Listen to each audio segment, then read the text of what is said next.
চট্টগ্রামের সীতাকুণ্ড উপকূলে ফৌজদারহাট হতে কুমিরা পর্যন্ত বিস্তৃত এক বিস্ময়কর শিল্পাঞ্চল জাহাজ ভাঙা শিল্প।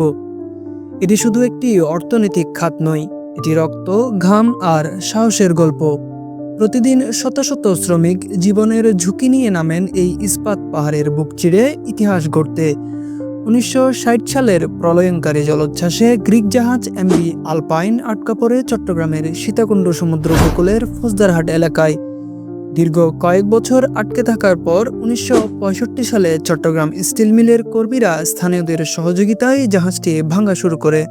আর এভাবেই মূলত জাহাজ ভাঙার উৎপত্তি।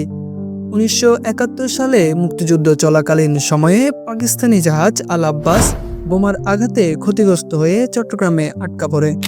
সেই সময়ে চট্টগ্রাম বন্দরে কর্মরত রাশিয়ান একটি দল জাহাজটিকে ফৌজদারহাট উপকূলে নিয়ে আসে। পরবর্তীতে 1974 সালে কর্ণফুলী মেটাল ওয়ার্কশপ লিমিটেড নামে একটি কোম্পানি জাহাজটি স্ক্র্যাপ হিসেবে কিনে নিয়ে ভাঙা আরম্ভ করলে স্বাধীন বাংলাদেশে জাহাজ ভাঙা শিল্পের গোড়াপত্তন হয়।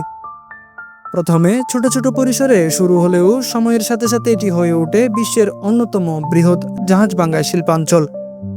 বাংলাদেশ শিপব্রেকার্স অ্যাসোসিয়েশনের তথ্য মতে 2024 সাল অবধি বাংলাদেশে নিবন্ধিত শিপইয়ার্ডের সংখ্যা 179টি, যার মধ্যে প্রায় 2 লক্ষের বেশি শ্রমিক কর্মরত। এছাড়াও এই শিপব্রেকিং ইয়ার্ডের সাথে স্থানীয় মানুষজন প্রত্যক্ষ এবং পরোক্ষভাবে জড়িত। যোগাযোগ ব্যবস্থা উন্নত হওয়ার কারণে এবং কাঁচামাল ও শ্রমিকের যোগান থাকার কারণে রাস্তার দুধারে গড়ে উঠেছে দেশের নামকরা বৃহৎ শিল্প কারখানাগুলো। এই অঞ্চলের উৎপাদিত রড এবং লোহার তৈরি বিভিন্ন জিনিসপত্র দেশের চাহিদা পূরণ করে বহির্বিশ্বে রপ্তানি করা হচ্ছে।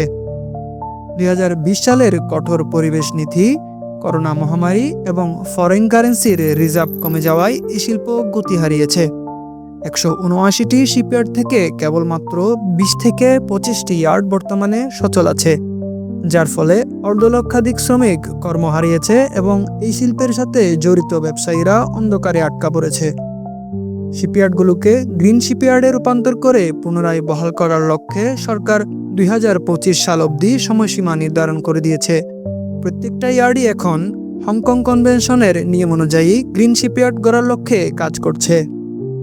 হংকং কনভেনশন হলো একটি আন্তর্জাতিক চুক্তি, যার মূল লক্ষ্য হলো জাহাজ পুনর্ব্যবহারের সময় পরিবেশ এবং শ্রমিকদের সুরক্ষার মান উন্নয়ন করা। এই কনভেনশনটি জাহাজ পুনর্ব্যবহারের ক্ষেত্রে একটি গুরুত্বপূর্ণ পদক্ষেপ, যা বিশ্বব্যাপী পরিবেশ এবং শ্রমিকদের সুরক্ষার জন্য একটি নতুন মান স্থাপন করবে। 2025 সালের জুলাই অবধি বাংলাদেশে বর্তমানে গ্রিন শিপইয়ার্ডের তালিকা: PHP shipbreaking and recycling industries, SN corporation, Kabir ship recycling, care ship recycling, Mac corporation, Arab shipbreaking and recycling limited. BSBRA Bangladesh shipbreakers and recyclers association জানিয়েছে যে আরও প্রায় 10 থেকে 15টি ইয়ার্ড বর্তমানে গ্রিন কনভার্সন প্রক্রিয়ায় আছে।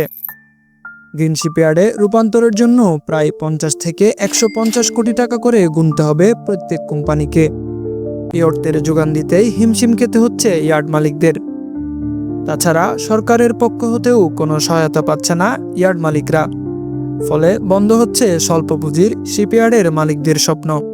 উন্নত কর্মপরিবেশ ও আন্তর্জাতিক মান নিশ্চিত হলে এই শিল্প আরও বহুগুণ এগিয়ে যাবে। কাজেই সরকারের সুদৃষ্টি পারে রক্ষা করতে সীতাকুণ্ডের এবং বাংলাদেশের অর্থনীতির সম্ভাবনাময় শিল্প। আমরা আশা করছি খুব শীঘ্রই বন্ধ হওয়া ইয়ার্ডগুলোতে সুদিন আসবে, ফিরবে লাখো মানুষের জীবিকা, ঘুরবে অর্থনীতির চাকা এবং সীতাকুণ্ডের হারানো জৌলস। জাহাজেরা আসে, ভাঙে, হারিয়ে যায়, কিন্তু রেখে যায় গল্প মানুষের শ্রমের, সাহসের এবং টিকে থাকার। এটি শুধু একটি শিল্প নয়, এক জীবন সংগ্রামের প্রতিচ্ছবি। সীতাকুণ্ড কেবল জাহাজ ভাঙে না, সে গড়ে তোলে ভাগ্য, স্বপ্ন আর ইতিহাস। আসসালামু আলাইকুম, ভালো থাকবেন, সুস্থ থাকবেন।